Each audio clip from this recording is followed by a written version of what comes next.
홍씨의 사연 라디오입니다. 오늘의 이야기 지금 시작하겠습니다. 안녕하세요. 30대 애 키우고 있는 주부입니다. 생각 없는 손이신우 때문에 결혼 이후로 매일매일이 스트레스였어요. 저와 남편은 집안어른들의 주선으로 마련된 선자리에서 처음 만났습니다. 하지만 양가가 그렇게 가까운 관계는 아니었어요. 다만 조건에 있어서는 어느 한쪽이 더 잘 살고 더 못 살고 이런 거 가릴 필요도 없이 비슷했어요. 6개월의 짧은 연애 후 결혼을 했지만 그래도 어느 정도 확신이 있었던 건 남편이 참 순하고 착한 사람이라는 사실이었어요. 그러니 집안어른들의 주선 때문에 만났다곤 해도 결혼까지 발전할 수 있었던 거고요. 남편이로 결혼을 아직도 하지 않은 누나가 둘 있습니다만 저는 신우에 대해서는 전혀 신경 쓰지 않았습니다. 저도 결혼이 늦은 편이기도 했고 요즘 결혼이 선택이지 필수는 아니니까요. 큰 신우는 남편보다 8살이 많았고 작은 신우는 3살이 더 많아요. 남편은 저랑 1살 차이로 저보다 1살 아래 연하이고 말이죠. 시어머니가 막내이자 아들인 남편을 신우들에 비해 더 신경 쓰고 있다는 건 굳이 제가 알아내려 하지 않아도 충분히 알 수 있을 정도로 겉으로 표가 나는 편입니다. 큰 신우는 좋게 말하면 다른 사람 일에 관심이 많고 나쁘게 말하면 오지랖이 넓은 편입니다. 누가 물어보지 않았는데도 괜히 먼저 나서서 자기 입맛대로 하려는 성격이에요. 게다가 신우가 참견한 일이 자기가 원하는 대로 흘러가지 않으면 그렇게 성질을 부립니다. 참 피곤한 성격이지요. 나는 좋은 뜻으로 도와주는 건데 왜 그걸 거절하냐는 식으로 시비를 걸죠. 아무래도 집안의 첫째로 커왔고 동생들하고도 나이차가 있다 보니 그러는구나 싶었습니다. 실제로 도움이 되는 조언이 있기도 하지만 너무 간섭한다는 느낌이 들 때도 있었죠. 실제로 저희가 결혼식장을 고르고 있을 때 저도 남편도 부탁한 적이 없는데 자기가 어디서 알아왔다며 웨딩홀이 아니고 어디 회관에서 뽑아온 견적을 저한테 들이밀었어요. 하지만 저는 신우가 권한 그 회관에서 결혼식을 올리고 싶은 생각은 없었습니다. 주차장도 비좁고 제가 원하던 결혼식 컨셉하고도 너무 동떨어져 있었거든요. 인생에 한 번뿐인 결혼식인데 제가 원하는 대로 하고 싶었어요.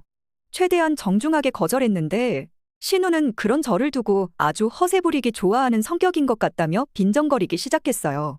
그러면서 자꾸 인터넷 사진만 보고 좋다 싫다 정하지 말고 직접 가서 어떤지도 두 눈으로 보고 하라는 식으로 강요를 해댔습니다. 이렇게 거절해도 저렇게 거절해도 끊이질 않는 신우 고집 때문에 제가 한번 생각은 해보겠다 하고 대화를 마무리 지었어요. 그런데 신우가 바로 다음 날에 저한테는 말 한마디 없이 그 회관에다가 예약금을 걸어놓고 왔더라고요. 우리 막내를 내가 업어 키웠다 보니 동생이지만 아들 장가 보내는 기분이라면서 하나부터 끝까지 다 도와주고 싶은 자기 마음도 이해를 해달라고 하더라고요. 허락보다 용서가 쉽다더니 일저 질러놓고 저러는 신우가 참 뻔뻔해 보였습니다. 아무튼 당시 저도 남편한테 큰형님이 왜 저러시냐 따져묻기는 했는데 남편도 나이차가 많이 나는 누나다 보니 어려워하더라고요. 아기가 있어서 그런 건 아니니까 좋게 넘어가달라고 하더라고요. 남편이 순하고 좋은 사람이긴 한데 누나한테 너무 휘둘리는 거 아닌가 하는 생각도 들었죠. 남편한테 기대하는 것보다 내가 알아서 처리하는 게 좋겠다 싶었습니다.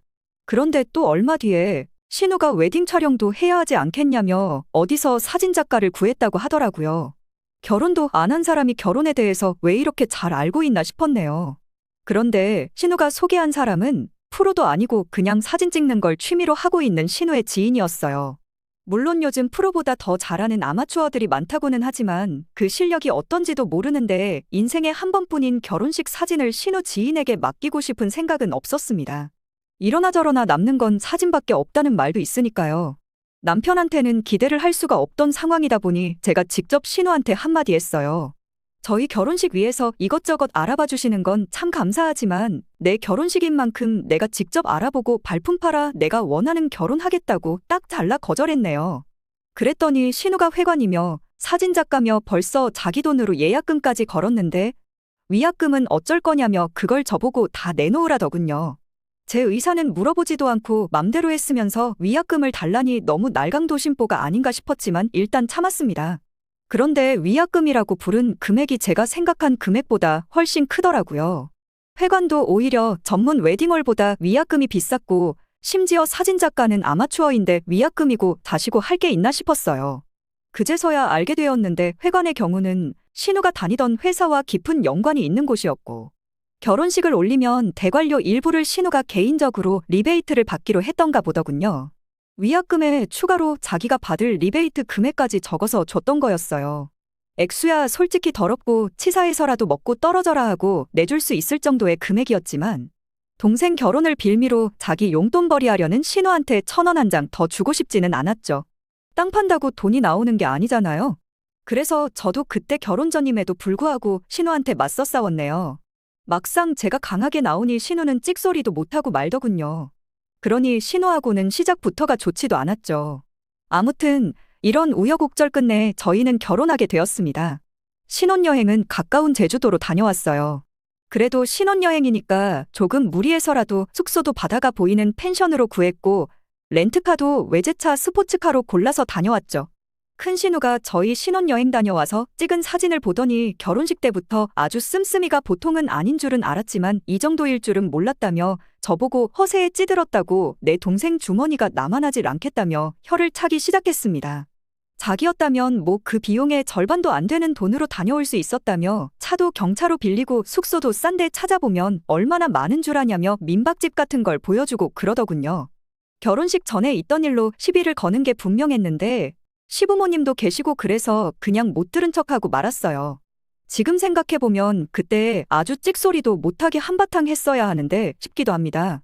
그래도 이제 돈 들어가는 일은 다 끝났으니 이제 신우 간섭도 끝났겠구나 싶었는데 그게 아니었습니다. 하루는 예고도 없이 찾아와서 자기가 저희들 월급 관리를 해주겠다고 급여 통장을 내놓던지 아니면 월급날 맞춰서 자기 계좌로 자동이체를 해놓으라고 하는 겁니다. 생활비는 그때그때 영수증 모아놓으면 주마다 자기가 일괄 계산해서 보내주겠대요. 컴퓨터로 엑셀표까지 만들어서 들이미는데 얼척이 없더라고요. 우리가 왜 월급 관리를 형님한테 맡기냐고 따졌더니 신우가 지금 회사에서 격리로 일하고 있는데 이 집안에 자기보다 돈 관리를 잘하는 사람이 또 있겠냐고 하더라고요. 신우의 직업을 비웃을 생각은 없지만 어디 뭐 이름만 들어도 알만한 회사에서 자금 관리를 하는 것도 아니고 끼케야 동네 어디에나 있을 법한 중소기업 다니면서 돈 관리 운운하는 게 저 사람이 지금 뭘 믿고 저러는 거지 싶었습니다. 저렇게까지 말은 안 하고 빙 돌려서 말을 하긴 했는데 인생 선배인 자기가 전문가의 입장에서 저희를 도와주고 싶어 그러는 거니 다시 한번 잘 생각해 보라더라고요. 동생 결혼을 빌미로 뒷돈 챙기려 들었던 사람이 말은 청산유수다 싶었어요. 고양이한테 생선을 맡기지 제가 미쳤다고 두 사람 월급을 형님한테 맡기겠냐고 저희도 나이 먹을 만큼 먹었고 사회생활도 할 만큼 해봤다고 내 돈은 내가 직접 관리할 테니 신경 끄시라 말했습니다. 이 정도면 신우도 포기할 법도 했는데 신우는 제 예상을 훨씬 뛰어넘는 사람이었어요. 남편은 매번 성격이 저래서 그렇지 아기는 없다는 식으로 신우를 옹호해줬는데 문제는 그 스트레스를 감당하는 게 제 몫이었던 게 문제였지요. 나중에는 아이 태어나고 육아에까지 간섭을 하더라고요. 시댁에 결혼한 사람이 남편 한 명이다 보니 첫 손주라고 온 가족들이 이뻐했어요. 신우들도 예외는 아니었죠. 아이 이뻐해주는 건 고마운데 육아에까지 간섭을 하는 건 정말 어이가 없었습니다. 아이 태어난 뒤로 조카 보러 온다고 신우가 종종 저희 집에 들렀거든요. 물론 미리 연락하고 찾아온 적은 한 번도 없었어요. 하루는 친정어머니가 와 계신 날이었는데 그날도 역시 신우가 연락도 없이 저희 집에 아이 보러 왔다며 찾아왔어요. 친정어머니가 계시면 불편해서라도 나중에 다시 오겠다 할 법도 한데 기어이 집 안으로 들어오더라고요. 나가라고 말하기도 뭐한 상황에 갑자기 회사에서 전화가 걸려왔습니다. 당시 아이 태어나면서 제가 회사에 육아휴직 신청해서 출근을 안 하고 있던 상황이었거든요. 인수인계를 다 해주긴 했는데 미처 전달되지 않았던 부분이 있었나 보더라고요. 신우도 있고 친정어머니도 계시고 해서 아이 좀 잠깐 부탁하고 방으로 들어가서 전화통화를 했어요. 그런데 벼랑간 신우가 소리를 떽떽 지르는 소리가 들려오더라고요. 그래서 회사에 다시 전화드리겠다 양해를 구하고 전화를 끊고 방 밖으로 나갔는데 그 장면을 직접 보지 않으신 분들은 아마 평생 제 기분을 모르실 거예요. 신우가 친정어머니한테 큰 소리를 치고 있었으니 말이죠. 사정 볼 것도 없이 왜 그러는 거냐고 신우 앞을 막아섰는데 신우가 친정어머니를 두고 저 아줌마가 하면서 큰 소리를 치는 겁니다. 상황을 들어보니 제가 전화 받는 그 잠깐 사이에 아이 안아주고 있는 친정어머니한테 아이를 안아주는 방법이 잘못되었다며 한 소리를 했다는 거예요. 어디 인터넷에서 보고 왔는지 뭐 이렇다 저렇다 하면서 시범을 보여주는데 제가 볼 때도 어설프기 짝이 없었어요. 무엇보다 육아는커녕 아직 결혼도 안 한 신우가 저랑 제 동생 키우고 외삼촌들 부탁에 사촌 동생들 3명까지 업어 키웠던 친정어머니한테 애는 이렇게 안아주는 거다? 이렇게 눕히는 거다 하면서 훈수를 두는 게 어이가 없었습니다. 그리고 손희 신우가 뭐 엄청난 벼슬자리라고 친정어머니한테 아줌마라고 하는 게 말이나 되나요? 그동안 쌓인 게 폭발하면서 신우한테 제발 신경 좀 끄라고 하고 신우랑 한바탕 하기 시작했어요. 친정어머니는 그 와중에도 당신은 괜찮으시다며 중재를 나섰지만 확실히 이번 기회에 신우를 끊어내지 않으면 이 스트레스는 평생을 가도 사라지지 않겠구나 싶었습니다. 한참 신우랑 투닥거리하는 와중에 남편이 후다닥 집으로 뛰어들어오더군요. 상황이 심해지니까 친정어머니가 남편한테 빨리 좀 와보라며 연락을 했던 거였어요. 신우는 남편을 보자마자 자기 편이라도 생긴 것 마냥 네 마누라 관리 똑바로 안 하냐며 더 강하게 나오기 시작했습니다.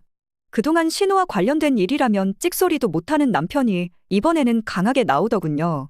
신우한테 제정신이냐고, 파혼시킬 뻔한 것도 모자라서 이제는 나 이혼까지 하게 만들 셈이냐고 한 소리를 하는 거예요.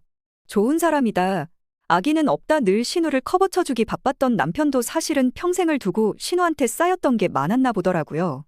누나가 왜 결혼 못하고 혼자 살고 있는지 알겠다며 평생 화 한 번 내본 적 없는 줄 알았던 남편이 입에 거품을 물면서 신우한테 한 소리를 하는데 신우도 그런 동생 모습을 처음 봤는지 입이 떡 벌어져서는 아무 말도 못하더군요. 결혼 못한 스트레스를 왜 우리한테 푸냐면서 어머니도 안 하는 시집살이를 누나가 뭔데 하고 있냐고 앞으로 또 한 번 내 인생에 간섭만 해보라고. 그땐 누나도 누나지만 아예 부모님하고도 영 끊고 모르는 사람으로 지내겠다며 딱 잘라 한마디를 하더군요. 그 와중에 신우는 어떻게 네가 나한테 이럴 수 있냐며 대성통곡을 하기 시작했어요. 동생이지만 내 자식이라 생각하고 너를 업어 키워온 나한테 어떻게 네가 나한테 이러냐면서 눈물을 뚝뚝 흘리는데 남편은 거기다 대고 부모님이 날 키워줬지 누나가 언제 날 키워줬냐며 말도 안 되는 소리 말라며 감정에 호소하려던 신우 말을 딱 자르더군요. 그도 그럴 게 시어머니는 평생을 전업주부로 살아오셨는데 암만 8살 차이가 난다고 해도 신우가 남편을 업어 키웠다는 말에는 어폐가 있었죠. 신우도 더 이상 안 되겠다 싶었는지 넌 나중에 나랑 이야기 따로 하자고 하고는 집으로 돌아갔습니다. 신우 돌아가고 나서는 남편이 친정어머니한테 무릎까지 꿇고 죄송하다고 사과를 했네요. 신우가 잘못한 걸 남편이 사과할 일은 아니냐고 친정어머니께서도 남편한테 괜찮다고 하셨는데 남편은 자기가 여태 중간 역할 제대로 못하고 신우가 억지 부리는 거 다 받아줘서 일이 이렇게 된 거라며 깊이 반성하고 있다 말하곤 저한테도 정말 미안하다고 사과를 해왔어요. 결국 이날의 일을 계기로 신우의 간섭은 완전히 사라졌습니다.